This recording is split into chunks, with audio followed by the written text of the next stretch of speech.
28 ফেব্ৰুৱাৰীত পালন কৰা হয় ৰাষ্ট্ৰীয় বিজ্ঞান দিৱস। এই দিৱসটোনো কি, ইয়াৰ প্ৰধান উদ্দেশ্য ইত্যাদি সকলোখিনি লৈ আহিছোঁ আপোনালোকৰ মাজলৈ।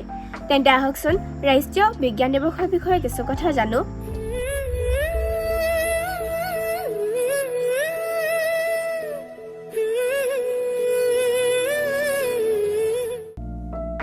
(28 ফেব্ৰুৱাৰী ৰাষ্ট্ৰীয় বিজ্ঞান দিৱস।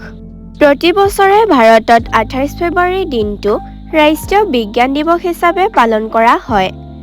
পদাৰ্থ বিজ্ঞানৰ নোবেল বঁটা বিজয়ী প্ৰথমজন ভাৰতীয় বিজ্ঞানী চন্দ্ৰশেখৰ ভেংকট ৰমনৰ সন্মানাৰ্থে এই দিৱস উদযাপিত হৈ আহিছে। 1928 চনৰ 28 ফেব্ৰুৱাৰী দিনটো বিজ্ঞানী CV ৰমনে পোহৰ বিজ্ঞানত ৰমন পৰিঘটনা নামে এক মৌলিক তথ্য আৱিষ্কাৰ কৰিছিল। ৰমন পৰিঘটনা আৱিষ্কাৰৰ স্বীকৃতি স্বৰূপে তেওঁ 1930 চনত লাভ কৰে পদাৰ্থ বিজ্ঞানৰ নোবেল বঁটা। উল্লেখ যে ভাৰত চৰকাৰৰ বিজ্ঞান আৰু প্ৰযুক্তিবিদ্যা মন্ত্ৰালয়ৰ অধীনস্থ ৰাষ্ট্ৰীয় বিজ্ঞান আৰু প্ৰযুক্তিবিদ্যা পৰিষদৰ দ্বাৰা ৰাষ্ট্ৰীয় বিজ্ঞান দিৱস উদযাপিত হৈ আহিছে।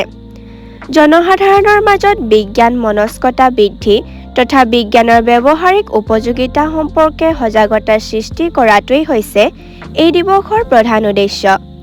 তদুপৰি সকলো বৈজ্ঞানিকক তেওঁলোকৰ উল্লেখনীয় অৱদানৰ বাবে কৃতজ্ঞতা জ্ঞাপন আৰু বিজ্ঞান গৱেষণাৰ বাবে তৰুণ প্ৰজন্মক উৎসাহিত কৰাটোৱে এই দিৱসৰ অন্যতম লক্ষ্য।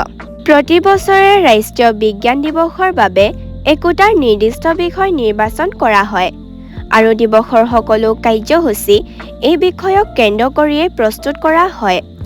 2012 চনত ৰাষ্ট্ৰীয় বিজ্ঞান দিৱসৰ বাবে নিৰ্ধাৰিত বিষয়বস্তু আছিল বিশুদ্ধ শক্তিৰ উৎস আৰু পাৰমাণৱিক সুৰক্ষা। ধন্যবাদ।